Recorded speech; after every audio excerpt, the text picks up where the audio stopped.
We are in Parsha Class. Parsha Class you can find in your Chumash in front of you on page 1068. This is chapter 26, verse 1 in the book of Dvarim, Sefer Dvarim, the book of Deuteronomy. Parsha Class is a parsha which is designated mainly to discuss what should happen and what should you do once you enter the land. We are ultimately on our way to Eretz Yisrael, and now the 40 years is about to come to an end. Kisavai is really towards the end of the Chumash. We're going to have next week Nitzavim Vayelach. Then we are going to have a reading of Azinu, the Shabbos after Rosh Hashanah. Then we're not going to read any Parsha on the following Shabbos because it's going to be Yom Kippur on September 30th. We're not going to read any Parsha the Shabbos after that because it's going to be Chol HaMoed Sukkot. And the following week on Friday, we are going to finish up the Zois HaBracha as a part of the Simchas Torah Yom Tov.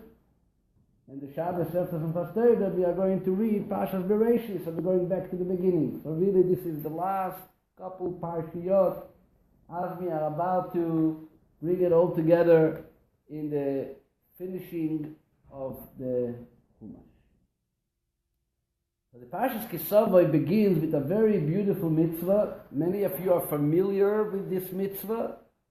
It's a mitzvah which is being celebrated with great enthusiasm. Matter of fact, it's a mitzvah which is being performed with a tremendous extravaganza. And this is the mitzvah of Bikurim.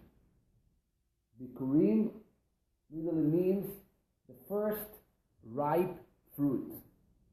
And as the Torah says, let's read a couple of verses. V'hoya kisavaya la'oretz asher Hashem Elokecha nosein lecha nachala. It will be when you enter the land that Hashem your God gives you as an inheritance. V'yirishto v'yoshavto bo, and you possess it and dwell in it, which as Rashi brings the Gemara in Kiddushin, which the Gemara says that when was it that they became required and obligated to bring Bikurim is after the land was conquered. This is the Yerishto, to possess the land, and after it was divided and settled by the different tribes. As we know exactly, it took 14 years, Sheva Shekafshu, the Sheva Shecholku, 7 years of conquering, and 7 years of dividing it among the tribe, because each Shevet, each tribe, with the exception of Levi, received his own portion in the land. Al Pi HaGoyrel, it was done according to lots, but still they had to divide it properly between the families and so on. So only time they really became obligated in Bikurim is when they actually settled in the land. Which is interesting that Rashi brings this opinion because there is a second opinion. And the second opinion is that the obligation of Bikurim was individually. What do I mean by saying individually? They came into Israel. Some portions of the land were conquered before others. Some Shvatim, some tribes, settled before others. Some fruit grew before others. So if I am owning a piece of land and my fig tree had produced a ripe fig, do I go and offer Bikurim? Or do I wait till everybody has settled and everybody has their opportunity to offer their own Bikurim? According to Rashi, the way you read it literally, it means you wait. There is others' opinions which hold that no, this is, by the way, Tanaic opinions. This is free and so on, which discuss in that no, that there was individually, meaning that each one personally, once you were able to fulfill the mitzvah of Bikurim, you went ahead and did it. The Rebbe pointed out many times that the opinion which is quoted by Rashi, Rashi is our teacher, the main Chumash teacher, and Rashi says, Magi shaloi nischayvu bebikurim at shekovshu soret v'chilkua, which literally means that everybody got their share in the land. The point is that in order to say thank you, the Rebbe says, and to say thank you properly, with simcha, with joy, with a full spirit of thanks, you can only do it when you know that everybody else is settled. As long as there are other tribes who are still fighting for their portion of the land, and they were not yet given the opportunity to settle there and to sow and plow and so on, how can you say thank you? Especially that the thank you has to be said b'simcha. Bikurim has to be recited. The declaration over the Bikurim, as we're going to see soon, has to be with joy. And to say it with full joy, when you just came into Eretz Yisrael, to the holy land of Israel, and yes, you got your little house, you got your little property, but there are other Yidden, there are other Jews who didn't make it yet. You wait. The same concept the Rebbe used to speak, I just learned that yesterday with my son in the Gemara, so I reminded myself in that explanation. We were learning Gemara Tainus, and the Mishnah there discusses when do you start asking for rain. You don't ask for rain all year. You ask for rain during the winter time. In our davening, the saying Talu Motor, the bracha. And the Gemara says, the Mishnah actually says, that even though we start mentioning rain, mentioning means in davening there is two parts to the rain. There is in the second bracha of Amida, which is in the category of praising Hashem, the first three blessings are blessings of praise, Birkas HaShevach. So in the second bracha of Amida, we say, Mashiv Ruach Umayir Ageshem. Hashem is the one who brings upon the wind and the rain. We say it in the blessing of Mechaya Mesim, the blessing of the bringing the dead to life. We also praise God as the one who is Mashiv Ruach Umayir Ageshem. He is the one who brings rain to us. Rain of blessings. And when we say Mashiv Ruach Umayir Ageshem, that's called mentioning. We're not asking anything. The first three brachot of Amidah, we don't ask for anything. We only talk about the praise of God.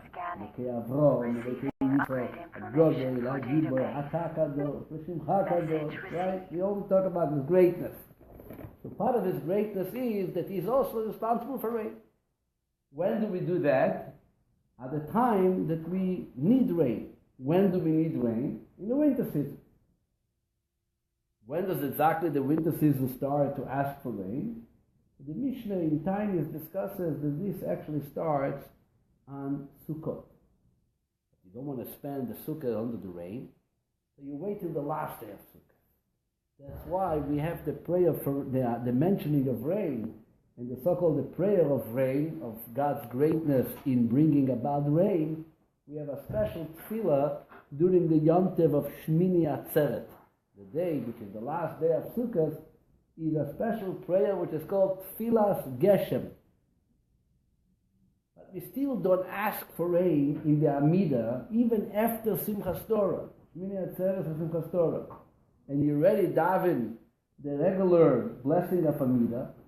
And during Amida, when it comes to the blessings of Birkas Hashanim, the blessing for sustenance, which begins with the word Borei Choleinu, Hashem Elokeinu, Es Hashana Azois, We ask Hashem to give us and to bless us the year. It should be a good year, which is, by the way, coming up to Sukkot. If you noticed in your Siddurim, it reads that during that bracha you should have in mind for a good esrog and good matzah. This is what you should pray for. This you should have in mind. You ever noticed that footnote in the blue books here?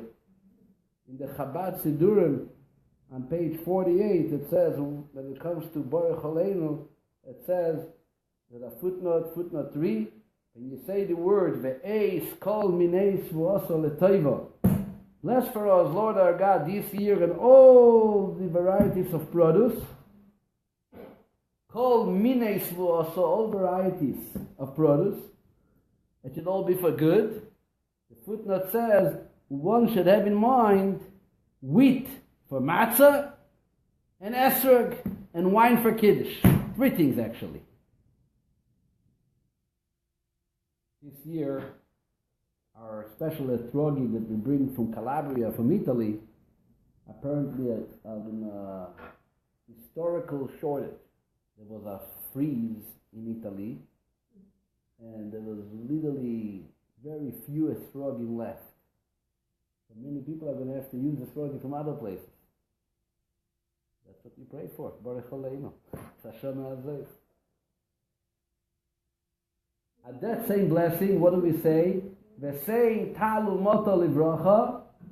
We ask God, bestow dew and rain for blessing upon the face of the earth, Apnei Adama. Yeah, rain for blessing. You all know what there are all kinds of rains, unfortunately. There's exactly all that in mind. With all the people in the Florida coast and in Puerto Rico and all the places, we all be blessed, protected at very difficult times. Just before I came into class, I had my friend Arnold listen to a message we received from a shliach in, what was the name of the place? St. Martin's. You know what St. Martin's is? I know where St. Martin. In the Caribbean. Somewhere in the Caribbean, Rabbi Shanovitz, a young Chabad rabbi, describes the devastation. The neighbors are left without houses. And he built to survive with his family not in his house. He left his house, went to the Chabad house, which he says is built like a bunker. And they had to attach metal to the doors. Crazy. It's unbelievable what goes on. I don't even understand, what the fear and so on. We should all have an extra moment tonight and tomorrow of prayer and good deeds of mitzvahs in honor of all those people, Jews and non-Jews alike, should all be protected and saved from this potential devastation. Anyway, so here is when we ask for rain. When do we start asking for rain? So if you look in your Siddur, it's very interesting. We started mentioning rain the last day of Sukkot, because Sukkot is over. Why not? That's a good time for rain. Winter starts. Enough playing around, right? It's winter, we need to have trees, we want to have fruit. Here, when it comes to asking for rain, it says as follows. During the winter, from Ma'ariv of the evening before the 5th of December, through the Mincha of Erev Pesach, which means the last weekday prayer before the holiday of Pesach starts, before the Seder, we should mention this request of the saying, Tal umato livrocha, bestow dew and rain for blessing upon the earth, Apnei Adam. We're waiting all the way till the 5th of December. This is here in America. In Israel, you also don't start asking for rain right after Simchas Torah. The Mishnah says that in biblical times, they waited till 2 weeks after Sukkot, which is the 7th day of Cheshvan. Why were they waiting for so long, 2 weeks till after Sukkot? The Mishnah says, Kedei sheyagia acharoi shebeYisrael linehar pros. Jews came to visit the Beis Hamikdash. The mitzvah of Aliyah L'Regel, pilgrimage. They came to visit the temple during Sukkot. And they have to make their way back home. Now, when I'm coming to visit the temple, my mother lives 20 minutes walk from Temple Mount. So I'm going to be home the same day, the same hour. After Yom Tov, I'm home. Somebody lives a little further, we'll take it a couple more hours. Someone lives in Kfar Chabad, is going to have to travel on a horse and donkey and walk on his feet, maybe another couple days. And our sages figured out that the last location, the furthest distant location from the temple where Jews were living at that time was in an area called the River of Pros. What is it in English? No, there's a word for it. Whatever it is, doesn't matter. Somewhere next to Babylonia. And that was the last location. What did you say? The Tigris? No, maybe. It's the Tigris and Euphrates. No, the Euphrates. That's right, Euphrates River. And after this is where the last Jew would have arrived, and it would take him until the 7th of Cheshvan. What's the point over here? What's the message? So the Rebbe used to emphasize the same idea like we spoke about Bikurim. You need rain, and we all need rain, but there is a Jew who is making his way back home.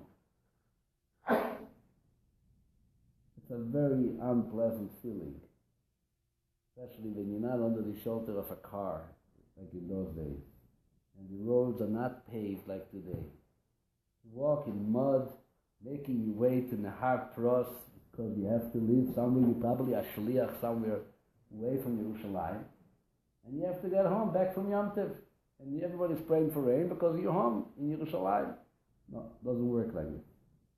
The concern about every other Jew is so strong that you would delay the request for rain until the 7th of Cheshvan. And there's another reason why in diaspora, waiting till December. This is not for tonight. We are not discussing asking for rain. But I'm bringing it in connection to the mitzvah of Bikurim. The opinion which holds that you don't deliver Bikurim until everybody is settled and until you divide the land completely is in order to make sure, first of all, that everybody else was given the same chance, at least, to the opportunity to grow fruit which will lead to the fulfillment of this mitzvah. Now, I want to talk a little bit about Bikurim.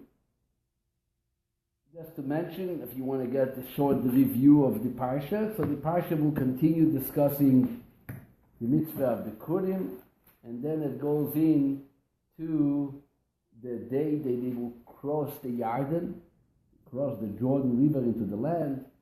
They have a very interesting performance, so-called, to make. And this is their so-called final commitment, entering into the covenant, keeping the Torah and the mitzvahs. And there was two mountains facing each other, Mount Gerizim and Mount Tavo. This you can find on page 1072. And on these mountains, 6 of the tribes stood on one mountain, the other 6 stood on the second mountain. And they were delivering a list of blessings and curses. Blessings for keeping the Torah, and obviously the non-blessings for violating the Torah. Altogether, we have 98 curses. 98 curses, which is interestingly, it's the second time that the Torah lists in the admonishment. The Torah mentions specific non-blessings, called klalis. The first time was in Parsha Class, in the end of the book of Vayikra, Leviticus, and the second time is here. And interestingly, that in Parsha Class, the Torah mentions 49. 49 specific curses. In this week's Parsha, we have exactly double, 98. Exactly double, 98. The Rebbe once also mentioned something interesting that the 98 is the gematria, the numerical value of the word slach. Slichot, in a week we're going to start saying slichot when you ask for forgiveness. So the word slach, which means forgive, is also the numerical value, the gematria of 98. Samach is 60, Lamed is 30, which is 90, plus Ches is 8.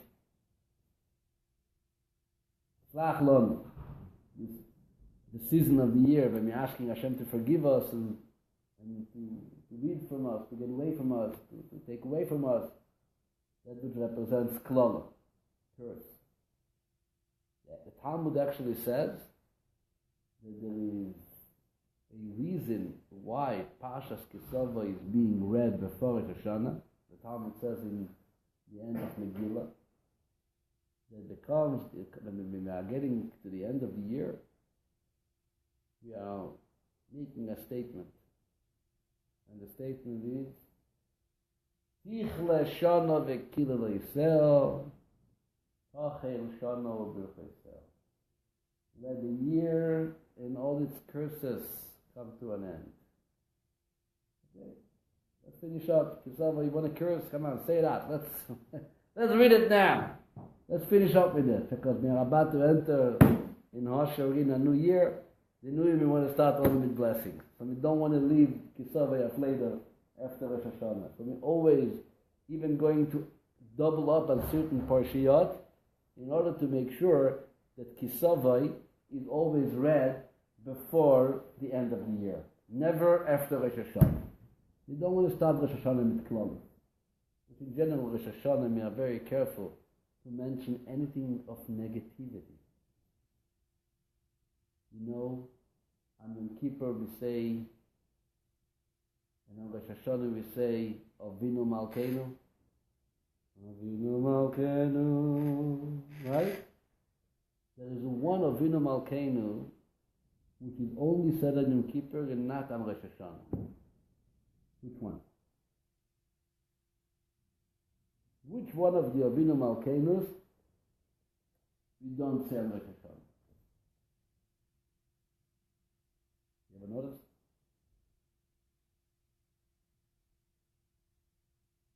I'm sure David knows. David, which Avinu Malkeinu we say on Yom Kippur but not on Rosh Hashanah?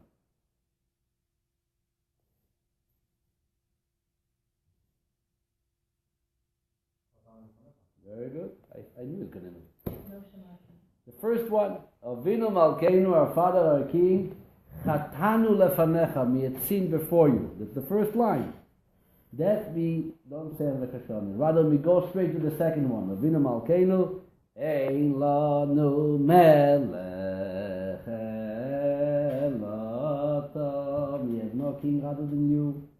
Why don't we mention the first one? In Kippur, you're going to say it many times. Rosh Hashanah, not even once. It says in Shulchan Aruch that we do not want to mention the negative word we have seen on a day like Rosh Hashanah. And if you think that this is sensitivity, let me read for you Halacha in Shulchan Aruch. And you're going to see how sensitive we are to anything which has to do with mentioning a negative connotation on Rosh Hashanah. This is section 582 in Shulchan Aruch. Sorry, 583.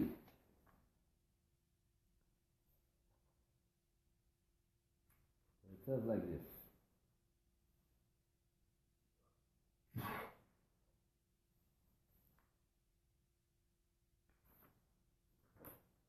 Second. You eat certain things, you eat certain dishes, food, and so on. Oh. So there's also the custom that we don't eat egozim, walnut. Why don't we eat walnut? One reason is that they generate a lot of mucus and they disturb you from davening. Yeah, but walnut and peanut. But there's another reason that a walnut in Hebrew is called egoz. Egoz. Aleph, Gimel, Vav, and Zayin. And what's the numerical value of the word egoz? Aleph is 1, and Gimel is 3, so 1 plus 3 is 4, and Vav is 6, that's 10, and Zayin is 7. So the word egoz makes up the numerical value of 17, right? And then you have the word sin is spelled out chet. That's how you write it in Hebrew. Sin is called chet. The letter chet is 8, and the letter tes is 9. So 8 plus 9 is 17. So listen, you see how the math works? Sin, which is spelled out as the word chet, shares the same numerical value of the word egoz, a walnut, which is 17. Therefore, we would not eat walnuts on Rosh Hashanah. You shouldn't associate with something which carries the value of the word chet. I can tell you, the word 17 also means good. What do you say good in Hebrew? Tov. And how much is the number Tov? Tet plus Vav plus Bet is 17. But if you are so sensitive on Rosh Hashanah to come in any association of something which relates to sin, to transgression, that we're not even going to eat walnut, which could have the numerical value of good, but it can also have the numerical value of sin, so you stay away from it. No walnuts on Rosh Hashanah. What is that? You mentioned peanut a minute ago. Separate peanut. Don't eat peanuts, it's not good for you. Then we are not confessing on Rosh Hashanah. Don't say Hashem. On Yom Kippur you confess 10 times, literally. Twice at night, and twice by Shabbos, and twice by Musaf, and twice by Mincha, and one by Ne'ilah, and one before Yom Kippur. All Yom Kippur you're going around the Sham, the Begad, and the Gazan. Rosh Hashanah, the beginning of the year, confess once, after all, this is the day of judgment. They say that 2 Jews met, and one guy, the Chassid, turns to the other Jew, which was not yet a Chassid, and he tells them, why are you so serious? Why do you look very, very scared? Rosh Hashanah, something is frightening you. He says, what do you mean? The day of judgment. When you get into court, we don't know what's going to be the results. So I'm scared. And why are you so happy? He turns to the Chassid. He says, the judge, my father.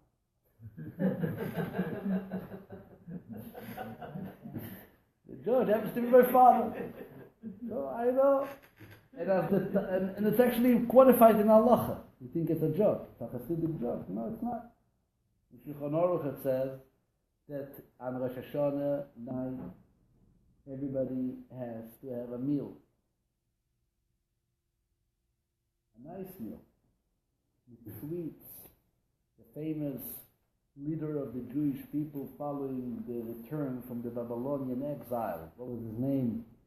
Ezra, when they came back to Yerushalayim and it came the food Rosh Hashanah, and he said, and it's recorded in the book of Ezra, when he says, Ichlu mashmanim ushtu mamtakim v'shilchu monois le'inocholoi ki kodosh hayoim la'adinenu. Eat choicest, fatty food, drink, delicacies, sweets, send even portions, mishloach manot, to those who don't have. There was a rabbi in Jerusalem, the pre-Chodesh, over 300 years ago. He says that when he came to Jerusalem, he saw the custom. That's we do on Purim. They used to do also before Rosh Hashanah. People sending portions of food, mishloach manot, to make sure that everybody has what to eat on Rosh Hashanah. So the Shulchan Aruch brings the Medrash. What's this celebration? What's this joyous feast? It's Yom Adin. It says because we know and we are confident that the verdict is going to be for our benefit.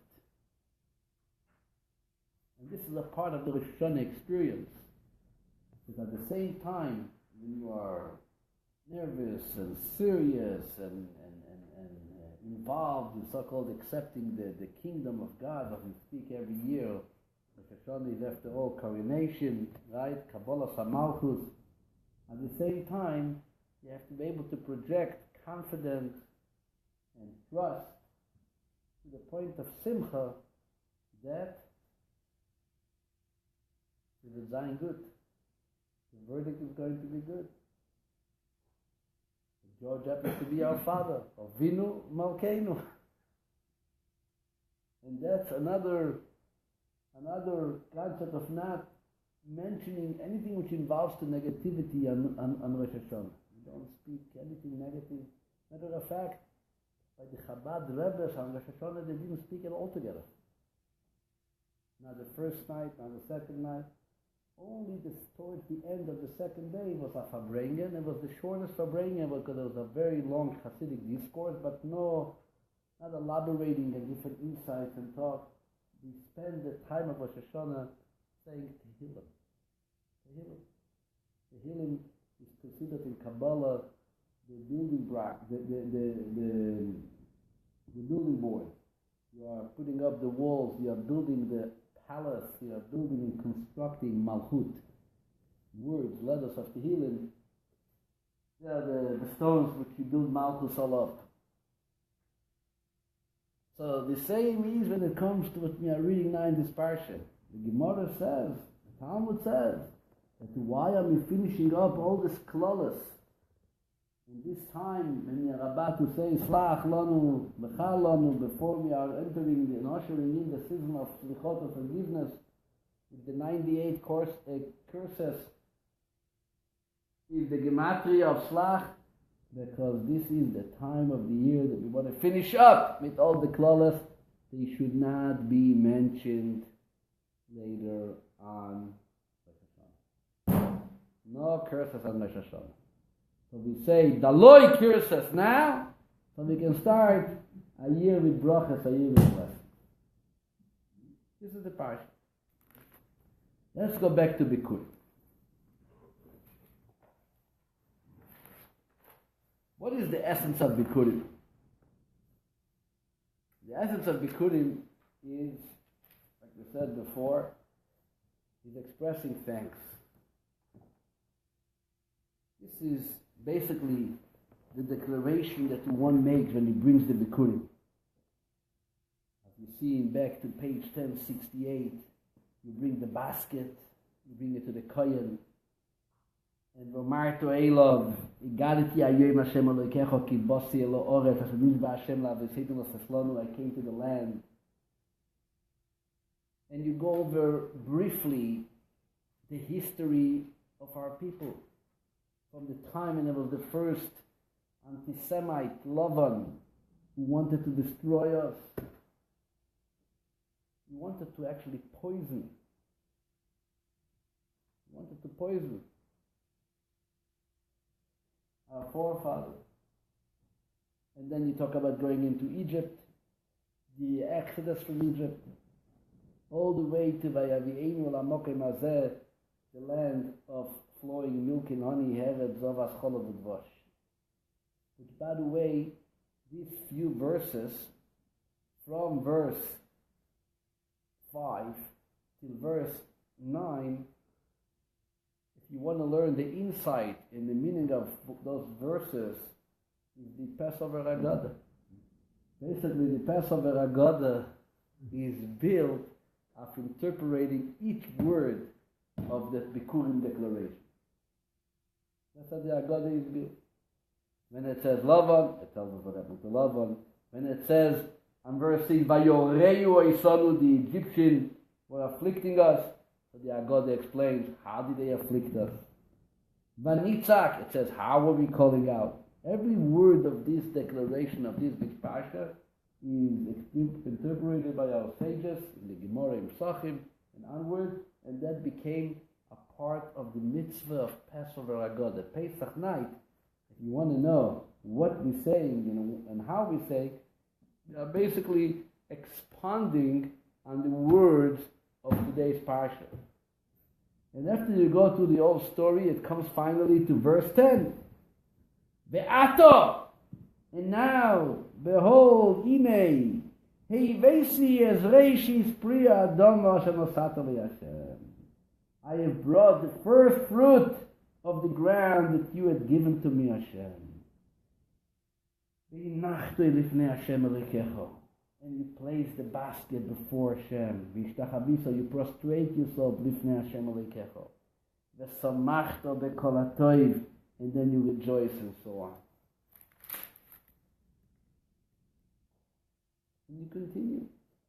The whole idea of Bikurim is the idea of offering thanks to Hashem. Todah. Spasiba. Say thank you. And the idea of saying thank you is such a fundamental concept in Judaism that our morning starts with a thank you. Moide ani lefanecha melech chai v'kayom. Every single Jew getting up in the morning while being in bed, before even washing your hands, you are still in the spirit of sleep. You don't have to do anything but to open your mouth verbally and to say, Moide ani lefanecha, I thank you, Hashem, for restoring your soul within me. And then you go into davening, and what's the first words of davening? Hoidul Hashem kiru v'shmoi. Again, thank you. And what are the last words of davening? Ach tzadikim yoidu lishmecha. Yoidu. It's all about expressing thanks. This is a davening goal. And when and how do you say thank you? So we see there's two types of thank you. There is the thank you that you say before you even know what you're saying, just for the very fact that I believe in God that you're restoring my soul.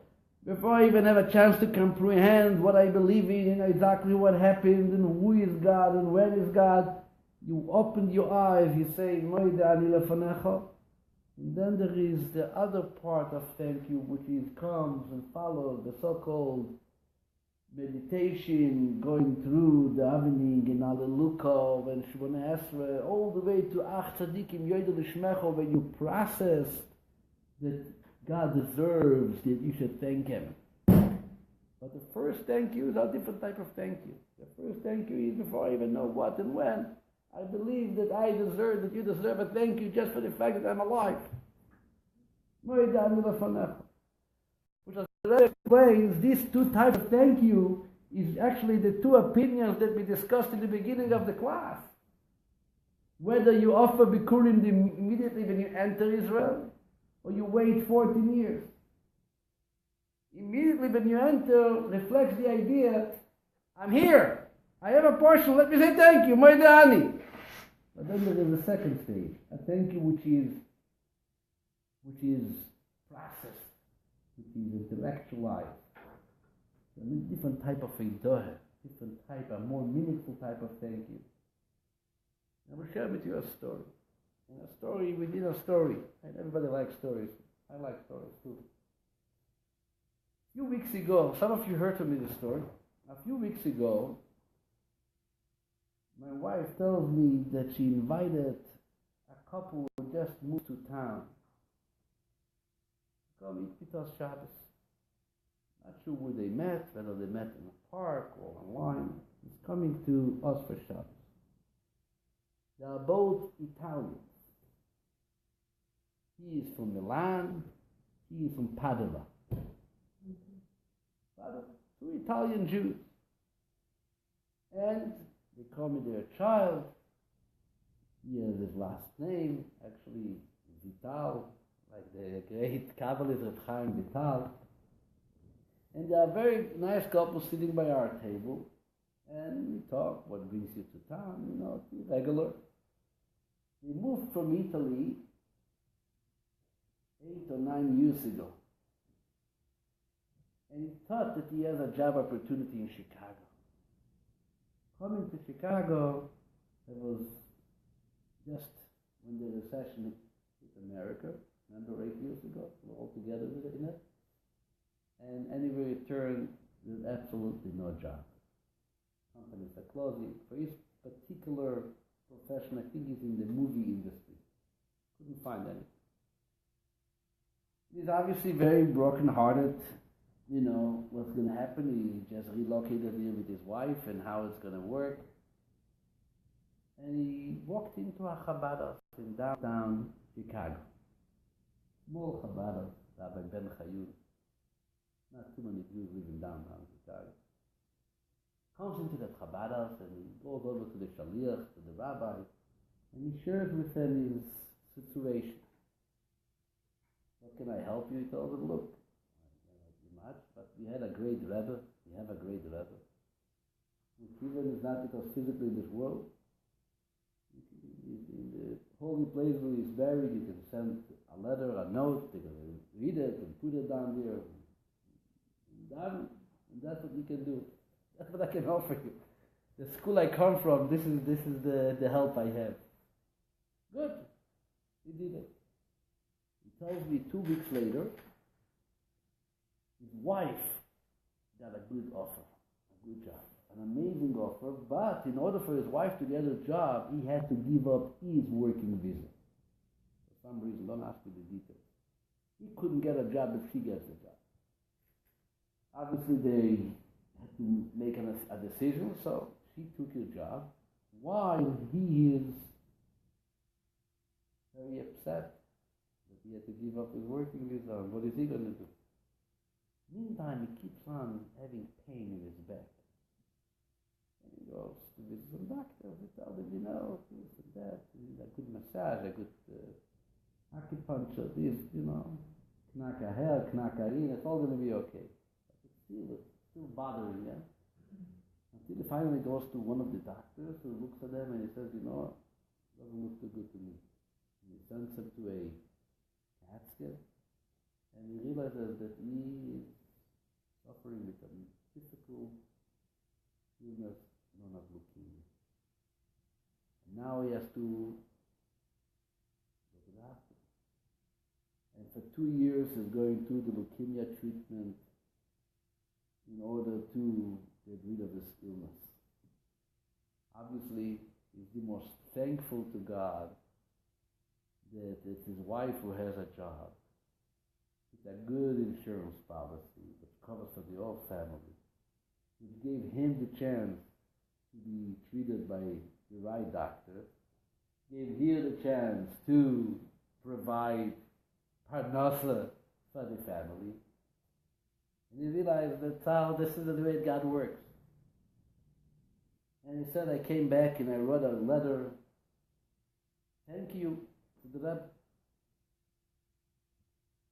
Then he tells me something which personally I can tell you, my friends, I was a little disappointed. Disappointed in myself and disappointed in many other of my colleagues. How many websites are there about the Rebbe on the internet? There is the Rebbe, the teachings of the Rebbe, right to the Rebbe, Shluchim of the Rebbe, right? Put in the word Rebbe.com and you end up with a whole list of them. He says, I wanted to make something more than thank you. I wanted people to realize the importance of saying thank you. So he created a website. And what's the name of the website? Thank you, Rebbe. And he made a movie.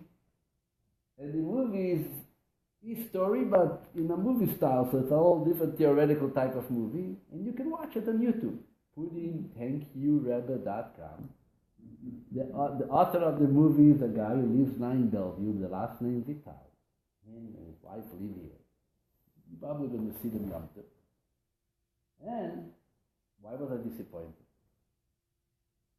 Chabad, you are so good on the web. No one thought about making a thank you Rebbe website.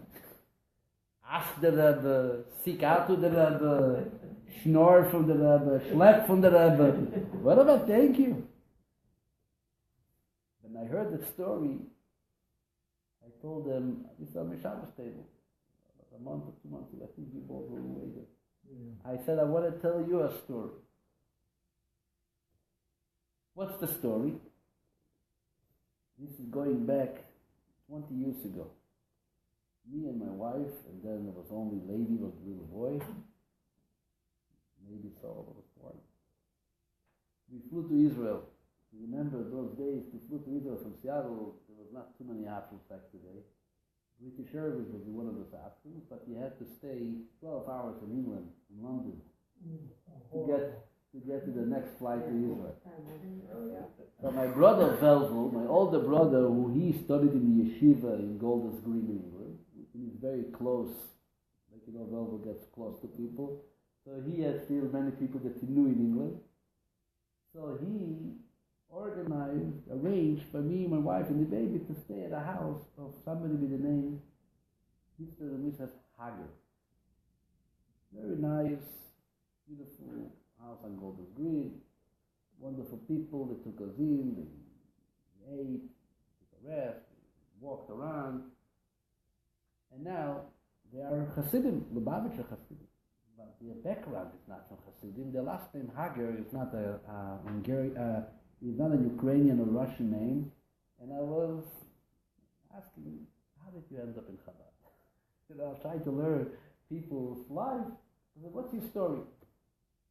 And Mrs. Hager told me the following story, which is again a similar story to what happened here. She said, my father was not Lubavitch, we come from different Hasidic backgrounds. But my father had to go through a medical treatment in New York. And he said, you know what, in New York, I want to ask a bracha from the Lubavitcher Rebbe that the operation, the surgery should go through successfully. So I did. He did. Said, he got a letter telling the Rebbe what he's going through and asking for a bracha. And the response was that I'm going to daven for you, like the Rebbe probably often used to say, I'm going to go to the oil of my father-in-law, the previous Rebbe, and daven for you, and Hashem should give you the blessing for easy recovery. Fine. Goes by some time after the operation, and the Hager family, I believe it was your parents, so it wasn't Hager, maybe it was the husband's parents, I don't remember this moment. The parent who went through the operation, the family is getting a call from the Rebbe's wife. Now you have to know, the Rebbe's wife, Rebbe from Chayimushka, was not involved in anything which has to do with the so-called, anything formal, especially with the movement. She was a very, very, very ultimately modest woman. She also had a sister which was older of the year, who lived in the same building of the shul in 770. Somehow she made a choice when her husband became Rebbe that she is not coming out in any public events or affairs.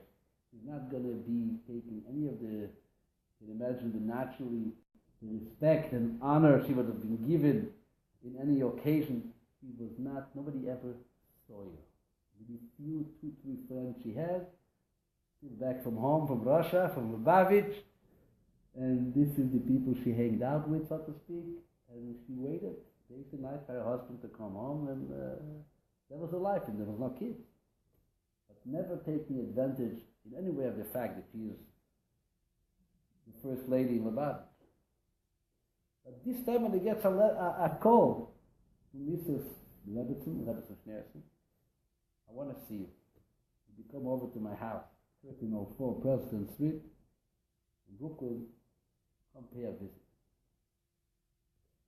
That's the occasion. My husband, the Rebbe, came home. He told me he received a very unusual letter from someone. Somebody writes in that I asked you for a blessing before I entered surgery, and thank God the surgery was successful. And I want to just write you expressing how thankful I am for your blessing. I told him, why? I never get thank you. It was very unusual that somebody is actually thanking me for something I did. But the Rebbetzin, I got to thank you. But the Rebbetzin heard it. The Rebbetzin said, it's very unusual. My husband died. I want to get to know that family who had the vision, the courage to write a thank you. And they became personal good friends.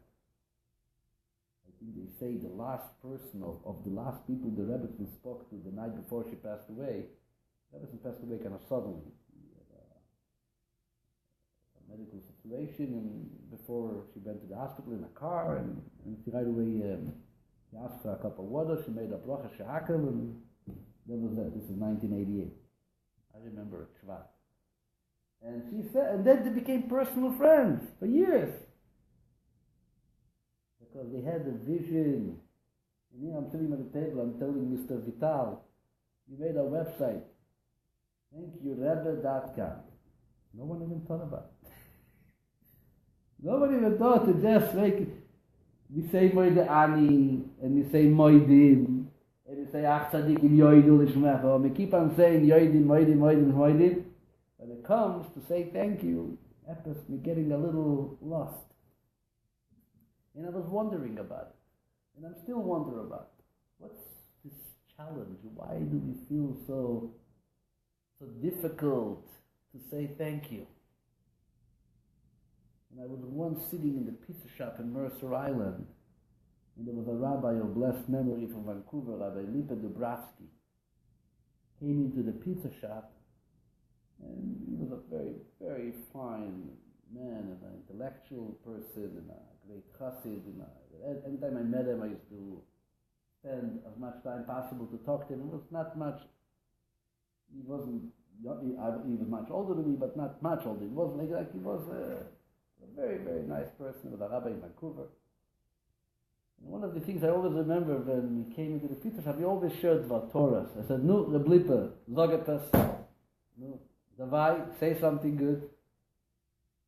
He says, "Why is it important to say Medan? Why is it important to say thank you? First thing to start the morning is to thank you." He says, because thank you means that you recognize that somebody else did something for you. It's not about you. You didn't accomplish it on your own.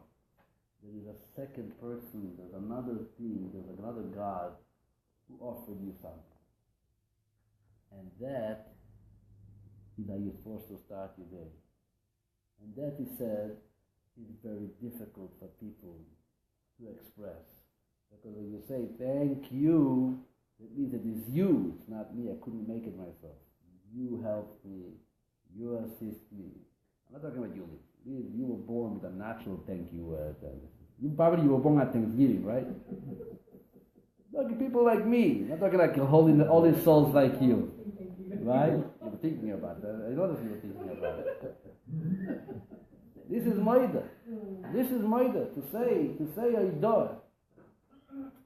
And the truth is, the thanking is godliness. You want to feel godliness? As more you say thank you, then you feel more godly. Whose name, as of the 12 tribes, whose name is God's name in it, in its entirety? The Yud and the Hey and the Vav and the Hey. The full name of Yud Ke Vav Ke, even the name of God, is in whose name? Yehuda. What does Yehuda mean?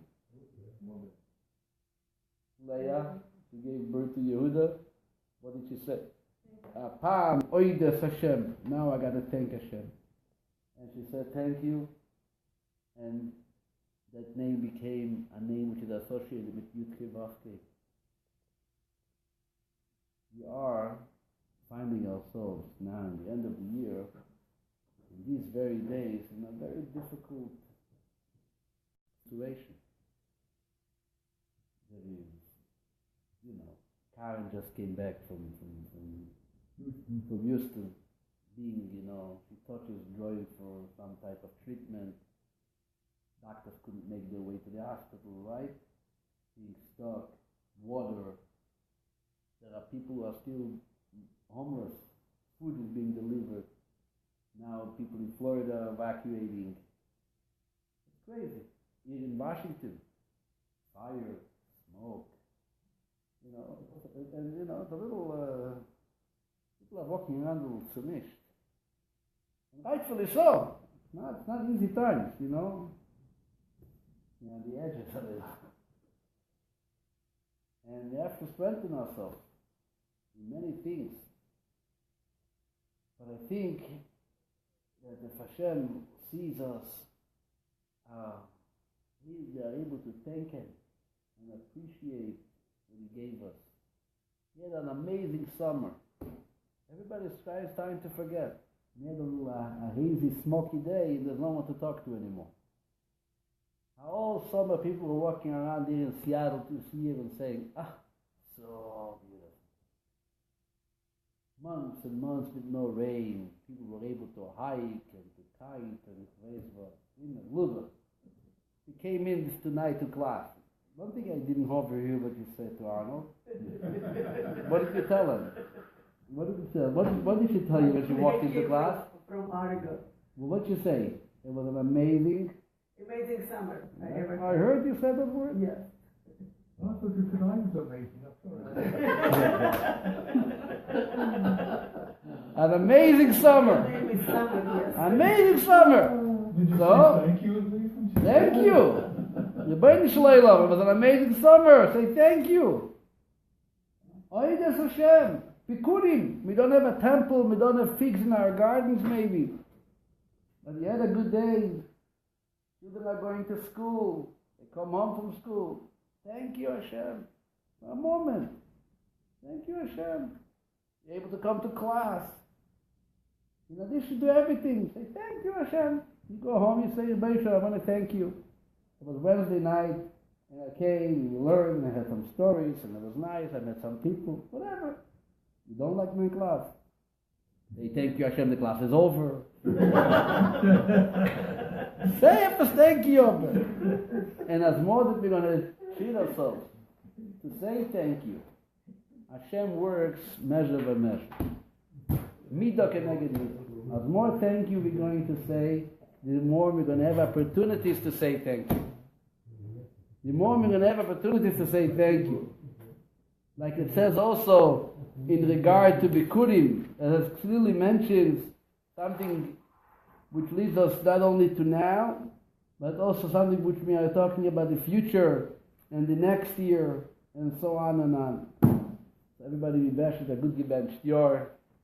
I want to thank you everybody for coming to class, for being here and to be together. And everybody should be safe and the whole world should be safe. Thank you. Thank you. Laila Tov. Thank you for the insight. Thank you, David, for listening. Thank you, David, for saying thank you. Okay. Laila Tov. So when's Florida supposed to get the when's Florida supposed to get their storm? Tomorrow.